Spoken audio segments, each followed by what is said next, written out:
Pero tenemos a esta hora un invitado espectacular con quien podemos hablar de Perú, precisamente, y otras cosas. Se viene el Festival Latinoamericano de Cocina ñam, desde el 22 al 25 de marzo en el Cerro Santa Lucía. Se toman el cerro y lo llenan de comida, básicamente, una cuestión que nos gusta muchísimo aquí en Chile. Ignacio Medina es crítico gastronómico, vive en Lima, nacido en España, en Madrid.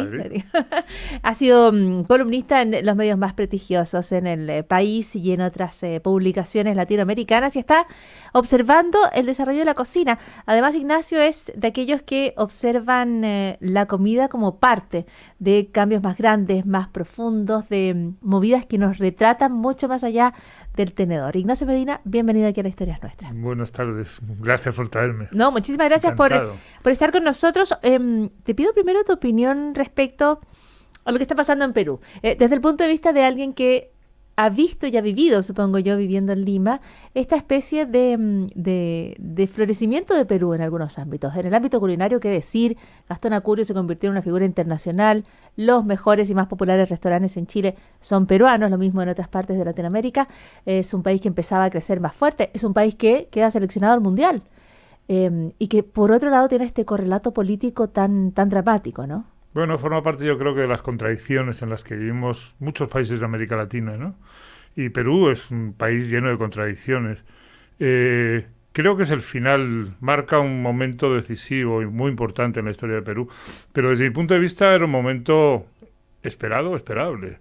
Llevábamos prácticamente 2 años sin gobierno, sin que el gobierno hiciera nada, sin que el gobierno gobernara, con un Congreso dominado, iba a decir, no puedo decir por una clase política, sino por otra, algo extraño, por un grupo parlamentario en el que hay gente acusada en lado de activos de narcotráfico, gente acusada de tráfico ilegal de oro, gente vinculada al tráfico ilegal de mujeres, gente vinculada a actividades de piqueteros,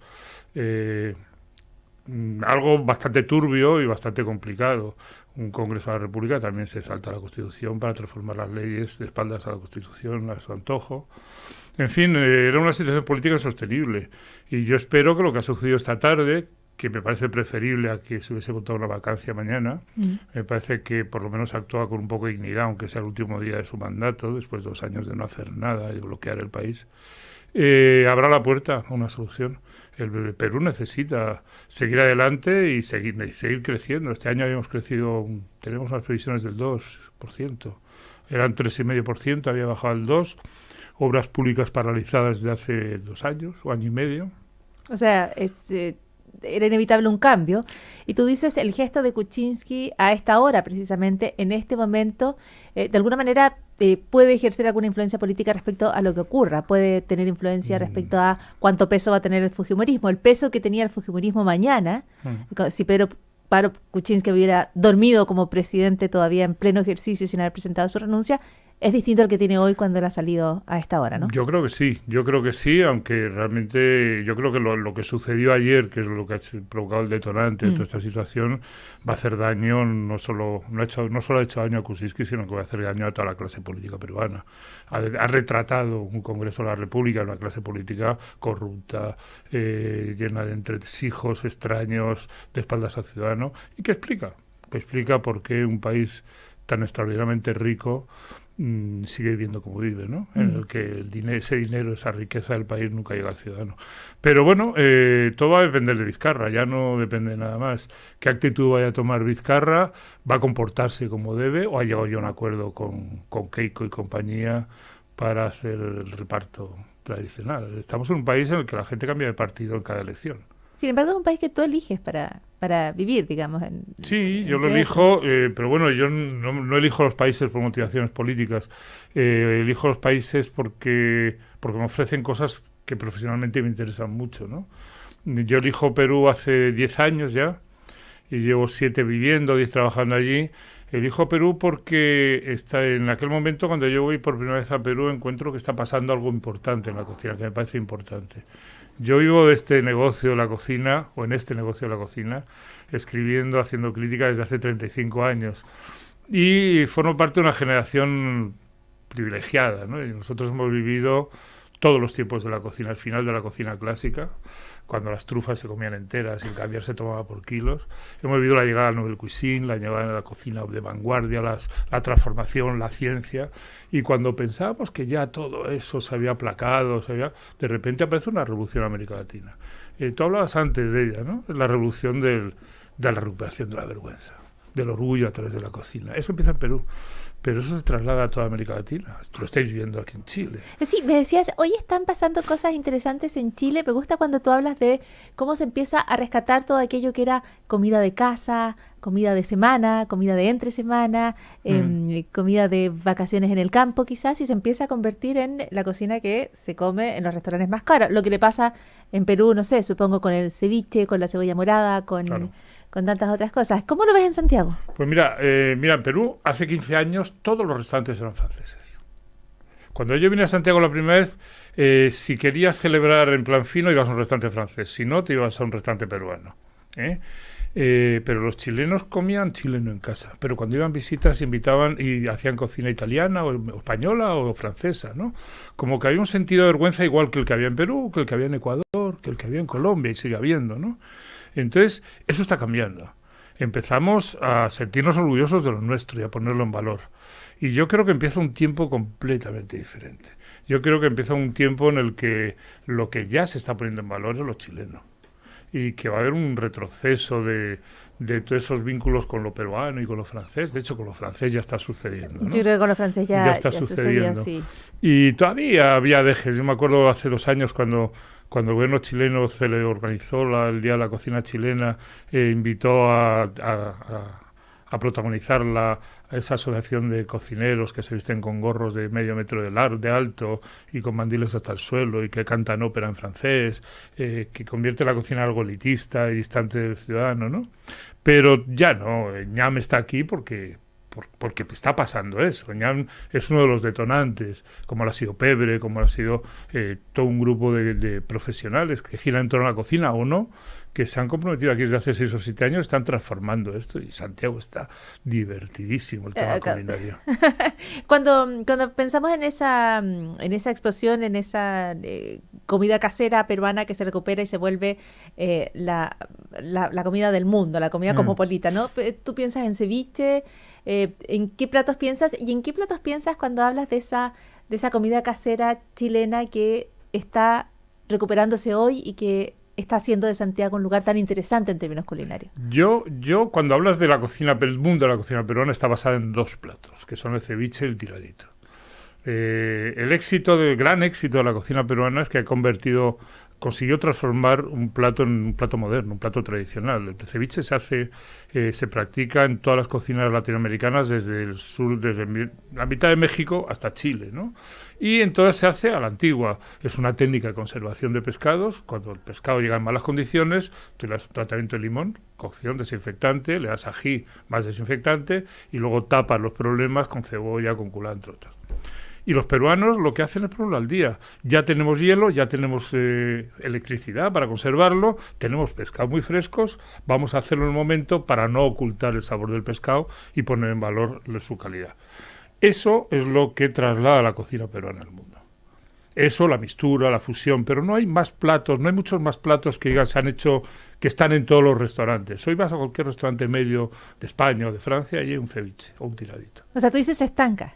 No, en realidad hay condiciones sociales, lo decías antes, ¿no? Todo esto tiene mucho que ver con todo. La cocina, todo tiene que ver con somos todo. Como comemos y comemos como somos. Para que haya un desarrollo mayor de la cocina tiene que haber clases medias sólidas, consolidadas. Eso es interesante. Porque son los clientes. Si no hay clientes, antes, ¿qué sucedía en América Latina? Aquí también, una oligarquía muy pequeña que comía francés. Y las clases populares que comían donde podían, en las picadas y en las sangucherías. Y cuando empezamos a prosperar económicamente, queremos comer como comían los poderosos. Y ellos comían francés, nosotros también vamos a comer francés. Las nuevas clases medias querían en Chile comer francés porque lo suyo como que no estaba muy visto. Nosotros en Perú estamos creando nuestra primera clase media, porque en los años 80 la crisis económica que sufrió el país con Alan García desbarajustó todo el tejido social. Entonces, estamos en ese proceso en el que todavía necesitamos 1 o 2 generaciones más para darle la vuelta a la historia y empezar a crear un concepto actual, ¿no? Aquí, en cambio, ese tipo de conceptos de restaurantes pequeños, manejables, cercanos, es algo que ya ha llegado. Muchos cocineros chilenos se han formado fuera, han trabajado fuera y están volviendo, como pasa, no sé, en De Patio, o como pasa con Salvador Cocina, o como pasa con los chicos de la comedaría en Franklin. Es decir, hay toda una generación que está construyendo en Santiago conceptos muy modernos que no hay en otros sitios de América Latina. ¿Conceptos modernos como cuáles? Un restaurante pequeño que cambia el menú cada día, por ejemplo. Eso no sucede en ningún lado. Aquí en América Latina, en Europa, en Estados Unidos, sí, es cotidiano. Un chico joven con una barra para 8 personas y 3 mesas. Todavía en Ecuador, en Bolivia, en Perú, en Colombia, nuestras nuevas clases medias lo que quieren es restaurantes muy grandes, porque tienen que exhibir su nueva capacidad adquisitiva, y esa capacidad adquisitiva, ese poder económico, se demuestra comiendo también. Pero acá quizás tengo una pregunta, porque aquí también lo que necesitan las clases medias cuando surgen en países como Chile es espacios donde reunirse. Porque tenemos menos parques de los que quisiéramos, tenemos pocos espacios públicos, ¿no? Este es un país donde está lo privado que se paga y lo público que es escaso, qué sé yo. El restaurante, tengo la impresión, también se convierte en un lugar donde encontrarnos, ¿no? Sí. Nos pueden gustar esos pisos grandes donde comemos. Pero fíjate que la tendencia es la contraria. Si tú te vas al barrio Italia ahora mismo, los sitios jóvenes que están surgiendo son sitios chicos y compartimentados. De Patio es un sitio chico y compartimentado. La Calma, que está en Nueva Costanera, no es tan grande tampoco. Es decir, ya no... primero porque es inviable económicamente. Tengo que anotar todos esos locales, un momento. Cuanto más... Luego te hago la guía. Cuanto más grande es el restaurante, más difícil es hacerlo rentable. Sí. Más gastos generales, el suelo cada día es más costoso, más gastos de mano de obra, la mano de obra cada día es más costosa, más gastos de materia prima. Entonces, eso hace que los modelos con futuro sean modelos manejables, que puedas trabajar chiquitito, flexible. Tú, tu esposa, o tú y un amigo, tú en la sala, tú en la cocina, tú un ayudante y otro, y un limpiador, una limpiadora. Ignacio, y de platos, porque tú sabes que aquí en Chile hemos lamentado el hecho de no tener, frente como a la fastuosa variedad peruana, por lo menos, o la imaginación, los postres peruanos nos parecen muy variados. Nosotros de repente buscamos nuestra cocina y no encontramos mucho que es lo propio. Alguien dice el charquicán es lo único que aquí se inventó. Algunos dicen aquí todo lo colocan a cocer, todo lleva cebolla, en fin. ¿Qué es lo que tú has ido encontrando como sabroso, más allá de la langosta Juan Fernández, de la cual escribiste con placer yo creo que tienen impropio? Que lo primero, lo que tienen que sentirse orgullosos es de su despensa. Tiene una despensa única, sobre todo la despensa del mar. La despensa del mar chileno es increíble, el mar chileno tiene productos increíbles. La pena es que no son capaces de valorarlos. Ustedes tienen la costa llena de tesoros culinarios. Desde el piure morado de Antofagasta hasta el piure rojo, los erizos, las lapas, los locos, pero luego empezando por los pescados, ¿no? Los pejeperros, los apañados, los congrios, la mulata. Y sin embargo, te vas a Antofagasta, te vas a Iquique y estás comiendo rosada y merluza congelada del sur, y salmón, y tilapia. Y cosas extrañas, cuando tienen unos productos de primerísima calidad. Todo ese sistema está cambiando y está cambiando rápido, no poco a poco, muy rápido. Pero lo primero es el producto. Ir a Chiloé es quedarte pasmado. Yo voy a Chiloé y me quedo con la boca abierta como un idiota los 4 días que estoy allí, ¿no? Y me entran moscas, porque es que no paro, no podía imaginar que en América Latina hubiese una variedad de productos, una despensa tan increíble como la que hay en Chiloé, la Patagonia, las setas, los hongos. Entonces, lo primero es eso. A partir de ahí, rescatar la cocina. La cocina existe. Chile es mentira, ningún país es peor o tiene menos cocina que los otros. Lo que pasa es que está escondida en los recetarios familiares. la cocina empieza siendo popular, elemental, un ejercicio de supervivencia y también una obra de arte, porque las cocinas populares convierten el apaño en una obra de arte culinaria. Y luego pasa a las casas acomodadas y ahí se va sofisticando, se añaden ingredientes, se perfilan los puntos de cocción, se ajustan, y luego pasa a los restaurantes. Y ese tránsito estamos todavía por hacerlo. Tú ves a Chile que está como entre medio. Es transversal, todavía. La cocina de Chile es transversal y es injustamente transversal porque la cocina es de una variedad increíble, pero al final nuestra comida es el asado, el puchero, la olla, son 4 guisos y de carne además, y te vas a las zonas de costa y comen carne, no comen pescado. Sí. Entonces de alguna manera se trata de empezar a abrir la perspectiva. Mencionas harto los pescados. ¿Crees que de alguna manera Chile tiene que mirar a su mar para cocinar y dejar Tiene que mirar a su mar para cocinar y para protegerlo, para ponerlo en valor y para protegerlo? Tiene un tesoro y mire, yo soy de España y en España uno de los pescados más valorados por el mercado es la merluza. Y más de la mitad de nuestro consumo es merluza chilena. Y la merluza chilena que nosotros comemos es a lo mejor de 1,5 metros, 1 metro de largo y de 1,5 kilos de peso. Yo no encuentro una merluza de más de 600 gramos en San Chile. Ustedes se están comiendo lo que no se llevan para España. Tienen que empezar a ponerlo en valor, apreciarlo, valorarlo y pagarlo, porque es la única manera que van a tener de conservarlo. En América Latina, el 70% fácil de la producción de pescado se está yendo a China, a Japón y a España. Y los pulpos los mandamos para allá. Y nos comemos los pulpos que nos traen de Tailandia, etcétera, etcétera, etcétera. Tienen un tesoro. La comida es economía, es globalización. Yo estoy pensando cuando tú hablas de cómo proteger el mar, que una de nuestras grandes discusiones es la ley de pesca y luego de qué manera se negocia en el Congreso. O sea, la cocina tiene que ver con todo. Ahora una cosa, cuando piensas en las preparaciones a partir de pescados, tú dices el ceviche es de toda la costa latinoamericana más o menos, pero de alguna manera en Perú se actualiza se pone en valor, ¿no? ¿Cuál es la preparación que tú ves que desde Chile se podría poner en valor? Yo he visto muchas. A mí me gustan mucho los guisos tradicionales. A mí me encanta el mote. Y de repente, y el tomaticán, y el charquicán, y los cochayuyos. Creo que eso son bases tremendas para poder crecer en la cocina. Pero los pucheros y las ollas marineros que hay por el sur de Chile son también increíbles, ¿no? Sí. El tema está en que esas recetas hay que ponerlas al servicio del día en el que viven. Tenemos un problema con la cocina muy grande, y es general. Confundimos tradición con atraso, primero. Segundo, pensamos que la cocina es una disciplina estática y que los platos son así para toda la vida. No, los platos nacen en un momento determinado de la historia respondiendo a necesidades sociales, históricas, pero van cambiando a lo largo de los tiempos. El charquicán que comen ustedes hoy no tiene que ver con el que comían sus padres hace 40 años, ni ese con el que comían sus abuelos 40 años antes. No tiene nada que ver, lo mismo con los cochayuyos, con el luche. Es decir, tiene una serie de productos y una serie de platos que se han ido perdiendo. Nosotros en Antofagasta, en el programa con el que trabajo, con la Chimba, hicimos un libro el año pasado, el sabor de Antofagasta, en el que se van recuperando, y a mí me hablaban las cocineras de origen chileno de cualquier rincón de Chile, pero de origen croata, chino, italiano, alemán, griego, palestino y tal, y me hablaban de guisos tradicionales que ya nadie hace allí.